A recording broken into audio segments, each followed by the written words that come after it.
Okay mga kabro, magandang araw at magandang hapon na rin. TMX 155 from Burgos, Pangasinan to. Pagmamay-ari ni kabro. Yan, poging-pogi. Kagawad, sino kayo mas pogi? Sa kanila lang. Sa kanila na lang? Saan? Saan? Dalawa. Saan? Tatlo. Saan? 4, 5, 6, 7, 8, 10, karami. Ang dami. Oo. Itong nasa harapan mo, mas pogi. Hindi ah. Okay, ginawa natin dito mga bro, TMX 155 overhaul. Palit sigunyal bearing, refresh, dire-diretso refresh. Tapos, yung cylinder block, goods pa. At nagpalit lang tayo ng piston ring, pang contact point. Tapos, valve seal na rin, palit cam follower at push rod. Yung timing gear, dala-dala na ni kabro. Pag na brand, tsaka cam follower. So, yung wala siyang dala ay push rod. Buti na lang, meron tayong push rod dito. Palit oil seal na rin, sprocket, tsaka cambio. Wala muna tayong tutorial ngayon mga kabro. Hinigpitan mo na to, Brad? Hindi pa brand. Oh, maigpit yan. Dapat grinder mo ng konti. Hindi, maluwag siya. Ha? Maluwag siya. Maigpit siya kaninang pinapasok eh. Okay. May oil cooler na siya. Guwapo. Charge ko lang isang bala. Kita medjay, baka naragragid jay. Hindi pagkabilang tools. Okay. Ayan. Napakasariwa ng makina nito mga bro. Ang naging problema lang ng motor ni kabro, yung sa may thread sa may magneto. Maiksi na lang. Tapos wala nang washer. Kaya yun lang ang issue nito. Pero yung mga transmission gear napakasariwa. Yan. Natsambahan ni kabro. Yan. TMX 155. Tapos na nating overhaulin. Wala na tayong tutorial yan dahil puro TMX 155 na ina-assemble natin. Napaka-basic na sa inyo yun mga kabro. Marami na tayong tutorial. At syempre, shoutout kay Boss from Kamiling. Yan. At kay Donya. Ito na yung kanyang makina mga bro. So, ang sakit lang nito, clutch damper. Tapos, sakit sa bulsa daw, sabi ni Boss Joke. Clutch lining, nagpalit tayo ng clutch lining. Timing gear. Tapos, ano pa brother? Valve seal, cam follower, push rod. Yan, so in-overhaul na rin namin to. Wala namang sira sa connecting rod tsaka sa sigunyal bearing. Ang ginawa lang natin dito, yung bearing dito sa may salpakan ng clutch housing. Eto, nasaan yung bearing nya? Yan. Itong bearing nito, sumasayaw na atras sa bante. Kaya ngayon, ang ginawa namin, binaba na namin para malagyan natin ng pinagbabawal na technique dito sa bandang bahay ng bearing na to. Okay? Ito. Nasaan na siya? Nawawala. Ayun, tatago. Okay. So ito, umatras sa bante itong bearing na to mga bro. Ayaw nang pumasok kagawad. Anong ginawa mo dito? Ayun. Yan. So atras sa bante itong bearing na to. Kapag napabayaan natin yan, pag napabayaan ni boss at hindi naagapan, yung clutch housing niya magagasgas. Sasayad sa drive gear. Pero ito, wala pa namang gas-gas itong clutch housing niya dito. Yan. Wala pang gas-gas. Pero yung rivet na isa, hindi pa pala nakaribit itong kanya. Hindi pa pala nakaribit yung isa. Saan na? Ayun. Hindi pa pala nakaribit. So ngayon, inagapan na natin mga bro. Lalagyan natin ng pinagbabawal na technique. Hindi ka magpapalit ng crankshell, kundi lalagyan mo lang ito na ang pinagbabawal na technique. Ano ba yung pinagbabawal na technique mga kabro? Sinsilan mo lang ng konti, palibot. Para yung bearing na to, humigpit at hindi luluwag-luwag at tatras sa bante. Shoutout pala sa bagong kwan namin. Oh. Si Aldrin Romin. Yan. From Ramos, Tarlac mga bro.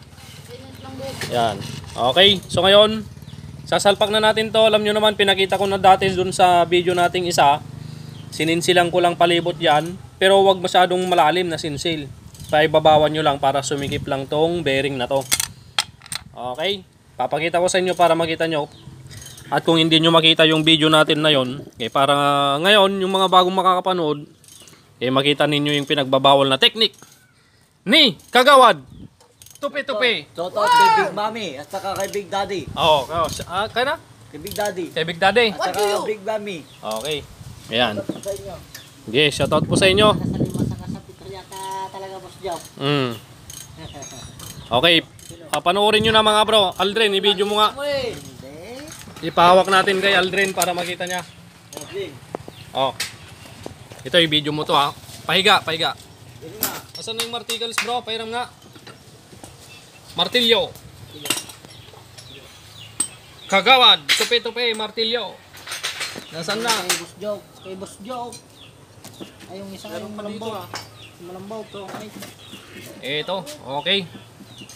Ito mga kabro. Gamitan nyo lang ng medyo matalim-talim na pansinsil, flat screw na sira, sahin nyo lang. Tapos, gilid-gilid lang, konting-konti lang. Yan. Bagyang-bagya lang na napukpok mga kabro. Parang kailangan ng hawak ni Kagawad ah. Gawad yung mainit na hawak mo nga, hawakan mo nga. Saka lang ni Master Gito. Ang kapitan. mo, matutok-tokan kita.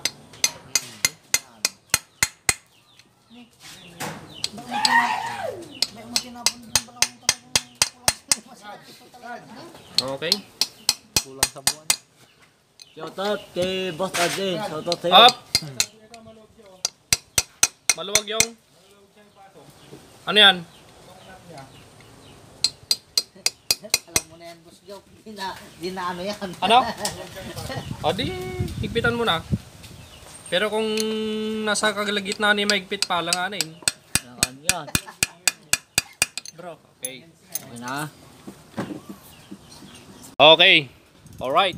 Ayan na po, nalamatan na natin yung palibot. Okay, konting-konti lang. Huwag masyadong malalae, baka masira naman yung crankshell. Yan, nalamatan na natin mga bro. Ngayon ipapasok na natin tong bearing. Yan. Pag pinasok mo yan, mahigpit na yan mga bro. Opo. Oh, hawakan mo brother. Oh, brother.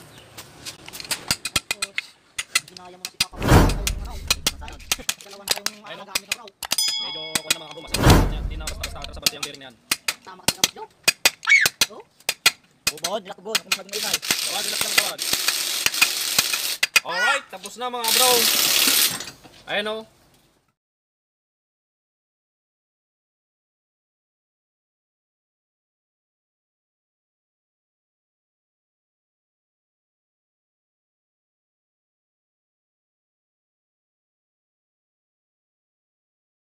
Okay, natakpan na natin mga kabro. Ito yung sinasabi ko, yung bearing kanina na atras sa bante. Kapag itong idle gear, yung salpakan ng clutch housing, kapag inaangat mo or hinahatak patulak mo, yan, kagaya nito, pati itong bearing na to sumasama din, na atras sa bante din. Pero ngayon, okay na oh. Hindi na sumasama. Yung idle gear na lang yung gumagalaw. Pero yung bearing, stable na siya sa kanyang posisyon. Oh my God! Wow! Yan. Okay. Yun po yung pinagbabawal na technique na pwedeng gayahin at effective. Di ba Kagawad? Alam mo yung mga technique na yan, ginagawa po namin ng paraan para sa ganun, maserba ng motor. Kailangan ang gagawin at ang ginagawa namin sa motor, na serba. Reserva. Oo. Oh, sige nga Rod. Salpak na natin yung clutch housing mga kabro para matapos na. Tinututo niya po yung Yan. niya sa ano. Okay, buuin na natin para matapos na mga bro. Opo. One eternity later. Okay, tapos ko na rin buuin mga kabro. From Kamiling. Overtime naman po kami mga kabro.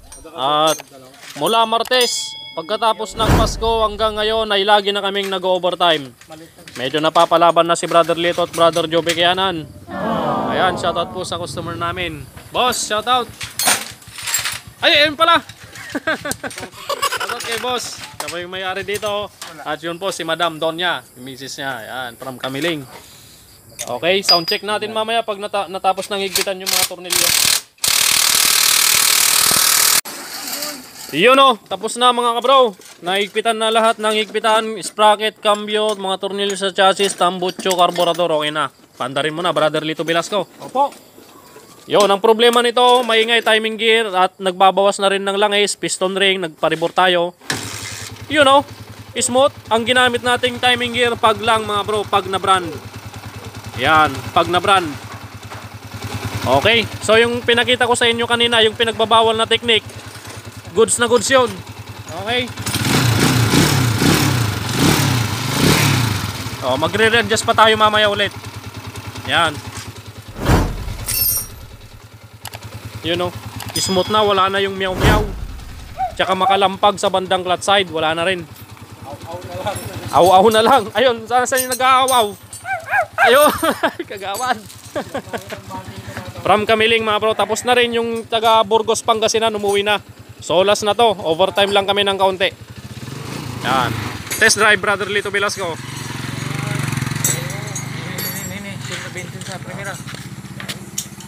Yo.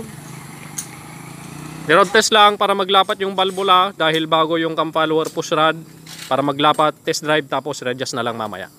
Okay, so makakauwi na po sila boss. Pasado alas 7, 7:30 na yata. Overtime na naman tayo ngayong gabi. From Kamiling Tarlac si boss, maraming salamat po sa pang-Milo. Yan.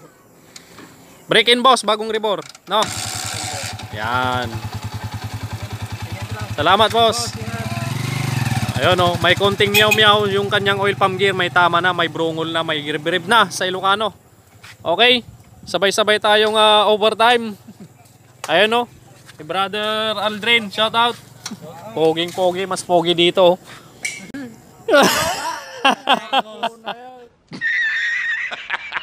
Okay, magpaalam ka na kagawad. Assalamualaikum, happy New Year sa atin lahat. Ayun, happy New Year po sa inyong lahat mga kabro. Merry Christmas, Happy New Year. Ayan. Okay. At siyempre, shout out kay Brother Dan. Okay, Brother Dan. Kay Brother Dan. Ay, Kay dali lang. Brother Lito. At kay Brother Lito. At kay Boss Joke. Boss Jock. At kay Brother Jeric. At saka yung isa, kaya At kay Aldrin. Oh. Okay. At huwag naman ako daw kalimutan. Oh. Ang Team Pogi. Yun ang Team Pogi, hindi na Team Kabro. No, Team Gablo na. Okay. Ang Team Pogi. Oh, maraming salamat mga bro. Tapos na po. Babay po. Oh, pagpalain po kayo ng Panginoon. Sa ala ng Ama, ng Anak, ng Espiritu Santo. Amen.